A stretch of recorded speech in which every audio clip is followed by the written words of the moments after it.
नमस्कार विद्यार्थियों, आपका स्वागत है आपकी अपनी वेदिका क्लासेज के यूट्यूब चैनल में। आज हम बात करेंगे इलेक्शन फर्स्ट ईयर के लिए थ्योरी सब्जेक्ट के नीमी असाइनमेंट के सॉल्यूशन की। आज का अपना पहला क्वेश्चन रहेगा कि माइक्रोवेव ओवन में मैग्नेट्रॉन ट्यूब का क्या कार्य होता है।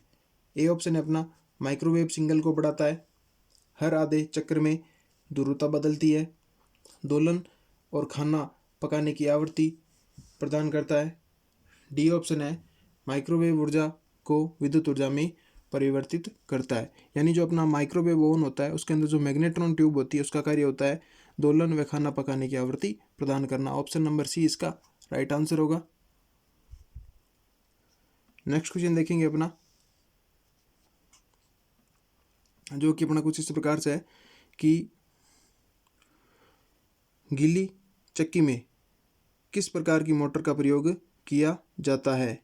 यूनिवर्सल प्रतिकर्षण, कैपेसिटर स्टार्ट इंडक्शन या capacitor start capacitor run motor.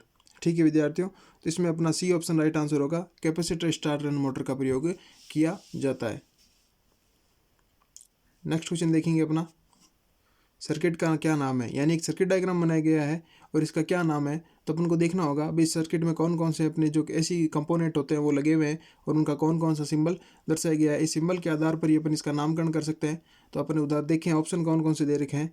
तो इलेक्ट्रॉनिक्स पंखे का नियमक, इलेक्ट्रॉनिक वोल्टेज गुणांक, इलेक्ट्रॉनिक वोल्टेज स्टेबलाइजर या 80R का इलेक्ट्रॉनिक ट्रिगर सर्किट। तो अपना इसमें ए ऑप्शन राइट आंसर होगा, इलेक्ट्रॉनिक पंखे का नियामक। ठीक है विद्यार्थियों, नेक्स्ट क्वेश्चन देखने दे अपना, उच्च आवृत्ति अनुप्रयोग के लिए किस प्रकार के ट्रांसफार्मर का प्रयोग किया जाता है, यानी हाई फ्रीक्वेंसी। तो ring core transformer, ferrite core transformer, silicon steel transformer या राव उन्मुख कोर ट्रांसफार्मर। तो बी ऑप्शन इसमें अंदर राइट आंसर होगा, फेराइट कोर ट्रांसफार्मर।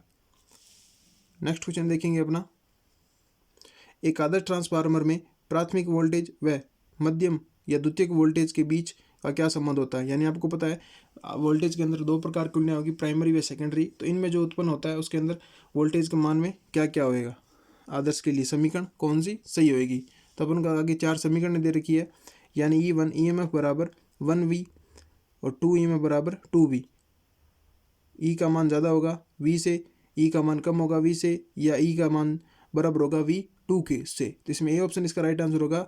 यानी प्राथमिक कुंडली में उत्पन्न जो ईएमएफ होती है वो उसके अंदर प्रवाहित किए जाने वोल्टेज के बराबर होगी, और द्वितीय कुंडली के अंदर जो ईएमएफ होगी वो द्वितीय कुंडली में प्रवाहित वोल्टेज के बराबर होगी। नेक्स्ट क्वेश्चन देखते हैं अपना, ट्रांसफार्मर में कंजर्वेटर का क्या कार्य है। नमी के प्रवेश को रोकता है, वायुमंडल में ऊष्मा को स्थानांतरित करता है, आंतरिक दबाव छोड़ने की अनुमति देता है, या लोड भिन्नता के कारण तेल स्तर को विस्तार का अनुमति देता है। तो डी ऑप्शन इसमें राइट आंसर होगा कि लोड भिन्नता के कारण तेल स्तर के विस्तार को अनुमति देता है। नेक्स्ट क्वेश्चन पढ़ते हैं अपना, कि शॉर्ट सर्किट टेस्ट द्वारा ट्रांसफार्मर में किस हानि का निर्धारण किया जाता है। यानी शॉर्ट सर्किट जो टेस्टिंग होता है उसके अंदर जो ट्रांसफार्मर की कौन सी हानि को निर्धारित किया जाता है। ऑप्शन देखते हैं अपने इसके, ताम्र हानि, वायु हानि, हिस्टेरिसिस हानि, भंवर धारा हानि। तो ए ऑप्शन इसका राइट आंसर होगा, जो कॉपर लॉसेस होता है उसके लिए इसका प्रयोग किया जाता है शॉर्ट सर्किट टेस्ट का।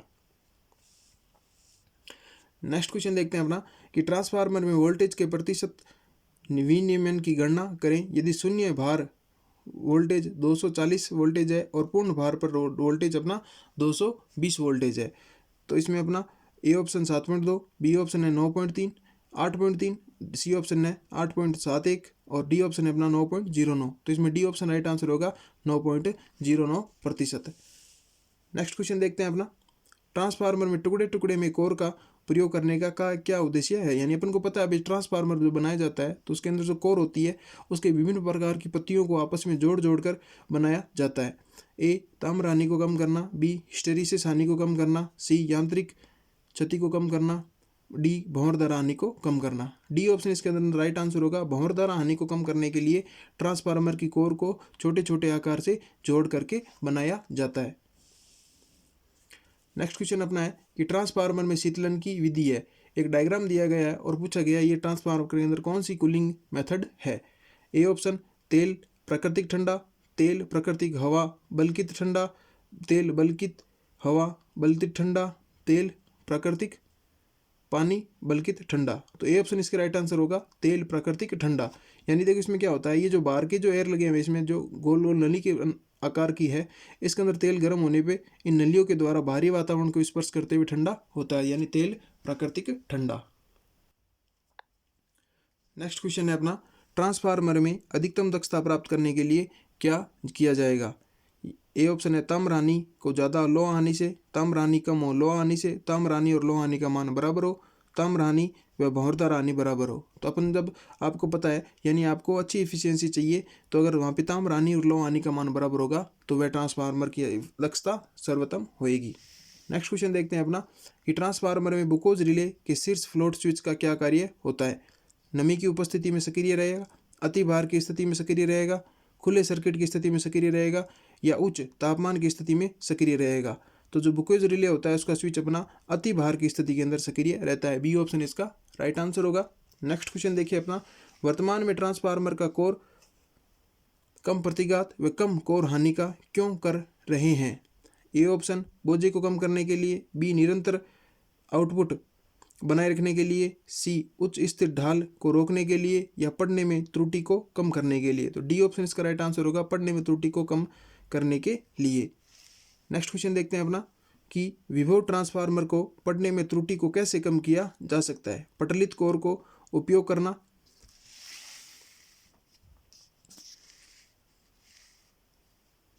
लंबा चुंबकीय पथ प्रदान करना, उच्च प्रवाह घनत्व सामग्री का प्रयोग करके या अच्छी गुणवत्ता वाली कोर सामग्री प्रदान करके। तो अभी अपने पीछे क्वेश्चन में यही पढ़ा था, तो इसमें होगा डी ऑप्शन इसका राइट आंसर होगा, अच्छी गुणवत्ता वाली सामग्री प्रदान करके।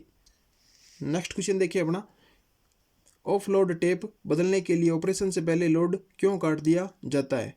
ए ऑप्शन उदासीन बिंदु से टेपिंग को विसंयोजित करने के लिए, बी ऑप्शन डायरेक्टर के चलते हुए संपर्क को विसंयोजित करने के लिए, सी ऑप्शन संपर्क बिंदुओं पर भारी स्पार्किंग से बचने के लिए, डी ऑप्शन वाइंडिंग के लिए एक विद्युत अलगाव प्रदान करने के लिए। तो यानी आपको पता है जब टेपिंग बदली जाती है तो उसके अंदर स्पार्किंग होती है, तो सी ऑप्शन इसके राइट आंसर होगा, संपर्क बिंदुओं पर भारी स्पार्किंग से बचने के लिए उसे अलग कर दिया जाता है। नेक्स्ट क्वेश्चन देखेंगे अपना कि पावर ट्रांसफार्मर के भाग का क्या नाम है। यानी एक डायग्राम दिया गया है और पूछा है अब इसका क्या नाम है। अपन ऑप्शन देखें अपना, ब्रीदर है, टेप चेंजर है, धमाका है या बुकोज रिले है। तो डायग्राम देखते अपन को समझ में आ रहा है, ये डायग्राम अपने बुकोज रिले का है, तो डी ऑप्शन इसके अंदर राइट आंसर होगा। नेक्स्ट क्वेश्चन देखें अपना, दो ट्रांसफार्मर के समांतर प्रचलन के लिए कौन सी स्थिति आवश्यक है। यानी अपन दो ट्रांसफार्मर को साथ में समांतर में चलाएंगे तो उनकी भार की प्रकृति समान हो, शीतलता प्रकार समान हो या अनुक्रम फेज स्क्वेंस समान होना चाहिए या इस्तेमाल कुल अचल की श्रेणी समान होनी चाहिए। तो सी ऑप्शन इसके अंदर राइट आंसर होगा, तो दोनों का जो फेज सीक्वेंस है वो समान होना चाहिए। C option right answer. Next question देखेंगे अपना, बड़े ट्रांसफार्मर में तांबे के नुकसान को कम करने के लिए किस निर्माण तकनीक का प्रयोग किया जाता है। ए ऑप्शन है पटलित कोर का प्रयोग करके, बी ऑप्शन है कोर मोटाई को कम करके, सी ऑप्शन है राव उन्मुख कोर का प्रयोग करके, डी ऑप्शन है चरणबद्ध कोर का व्यवस्थित का प्रयोग करके। तो डी ऑप्शन इसके अंदर राइट आंसर होगा, चरणबद्ध कोर व्यवस्था का प्रयोग करके। नेक्स्ट क्वेश्चन है कि ट्रांसफार्मर का क्या नाम है। यानी एक डायग्राम दिया गया है और पूछा है ये कौन से ट्रांसफार्मर का भाग है, ये कौन सा ट्रांसफार्मर है।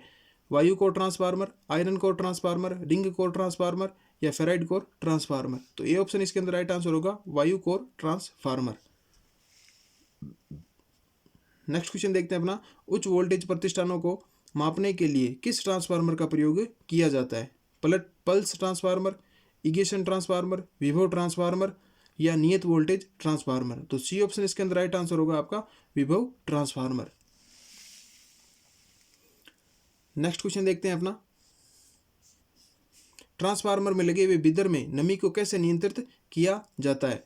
सिलिका जेल का प्रयोग करके, ट्रांसफार्मर तेल का उपयोग करके, सोडियम क्लोराइड का प्रयोग करके, अमोनिया जेली का प्रयोग करके। तो यानी नमी को कम करने के लिए अपन को पता है सिलिका जेल का प्रयोग किया जाता है, तो ए ऑप्शन इसके अंदर राइट आंसर होगा, सिलिका जेल का प्रयोग करके नमी को कम किया जाता है। नेक्स्ट क्वेश्चन अपना, ट्रांसफार्मर पर ओपन सर्किट परीक्षण द्वारा किसी शक्ति हानि का आकलन किया जाता है। यानी जो ओपन सर्किट होता है उसके अंदर जो पावर लॉसेस होती है उसका गणना कैसे की जाएगी। ऑप्शन ए केवल हिस्टेरिसिस आने से, बी केवल धारा आने से, सी ताम्र आने से, डी कोर हानि से। तो डी ऑप्शन इसके अंदर राइट आंसर होगा अपना कोर हानि से। नेक्स्ट क्वेश्चन देखते हैं अपना, ट्रांसफार्मर में तेल के क्रेकल टेस्ट से किसका निर्धारण किया जाता है। यानी तारपार ट्रांसफार्मर का जो ऑयल टेस्टिंग एक सिस्टम है, जो क्रेकल टेस्टिंग होता है, उसके अंदर किसका निर्धारण होगा, नमी का, अम्लता का, श्यानता का या परावैद्युता शक्ति का। तो बी ऑप्शन इसके अंदर राइट आंसर होगा नमी का, मॉइस्चराइज। नेक्स्ट क्वेश्चन देखते हैं अपना, पावर ट्रांसफार्मर का कोर बनाने के लिए किस सामग्री का प्रयोग किया जाता है, नरम लोहे का, रोल्ड स्टील का, तांबा मिश्रित धातु का या कोल्ड रोल्ड ग्रेन ओरिएंटेड का। तो डी ऑप्शन इसके अंदर राइट आंसर होगा गोल्ड रोल्ड ग्रेन ओरिएंटेड का प्रयोग पावर ट्रांसफार्मर की कोर बनाने के लिए किया जाता है। नेक्स्ट क्वेश्चन है, ट्रांसफार्मर का क्या नाम है। यानी एक डायग्राम दिया गया है और पूछा है ये ट्रांसफार्मर का कौन सा रूप है, ऑटो ट्रांसफार्मर, कोर प्रकार का ट्रांसफार्मर, सेल प्रकार का या ऑडियो आवृत्ति का ट्रांसफार्मर। तो इसमें बी ऑप्शन राइट आंसर होगा कोर प्रकार का ट्रांसफार्मर, यानी दो कोर लगी है, प्राइमरी व सेकेंडरी। तो इसमें बी ऑप्शन इसका राइट आंसर होगा। नेक्स्ट क्वेश्चन देखते हैं अपना, पावर ट्रांसफार्मर के अंदर विस्फोट वेट प्रदान करने का क्या उद्देश्य है, हवा छोड़ना, ऊष्मा छोड़ना, दबाव छोड़ना या नमी छोड़ना। ठीक है, तो इसमें सी ऑप्शन राइट आंसर होगा, दबाव को छोड़ने के लिए विस्फोट वेंट प्रदान किया जाता है, वेंट प्लग लगा होता है। नेक्स्ट क्वेश्चन देखते हैं अपना, बिजली ट्रांसफार्मर में बुकोज रिले का क्या कार्य है, उच्च तापमान से सुरक्षा, तेल में प्रवेश करने वाली नमक से सुरक्षा, टैंक में दबाव लोडिंग से सुरक्षा, डी अति भार व लघु पतन दोनों से सुरक्षा। तो डी ऑप्शन इसके अंदर राइट आंसर होगा अति भार व लघु पतन दोनों से सुरक्षा। नेक्स्ट क्वेश्चन देखते हैं अपना, क्यों विभव ट्रांसफार्मर का प्राथमिक जो कॉइल होती है वह पतले तार की बड़ी संख्याओं में घुमाव के साथ कुंडली तैयार की जाती है। ए ऑप्शन उच्च प्रेरण देने के लिए, बी ऑप्शन आवश्यक वोल्टेज अनुपात प्रदान करने के लिए, सी ऑप्शन प्राथमिक धारा को विनिमय करने के लिए, डी ऑप्शन इनपुट और आउटपुट वोल्टेज को स्थिर करने के लिए। तो अपना इसमें ए ऑप्शन राइट आंसर होगा, उच्च प्रेरण प्रदान करने के लिए विभव ट्रांसफार्मर की प्राथमिक जो कॉइल होती है वो पतले तार व बड़ी संख्या में यानी ज़्यादा टर्न्स वाली बनाई जाती है। ए ऑप्शन इसका राइट आंसर होगा। नेक्स्ट क्वेश्चन देखते हैं अपना,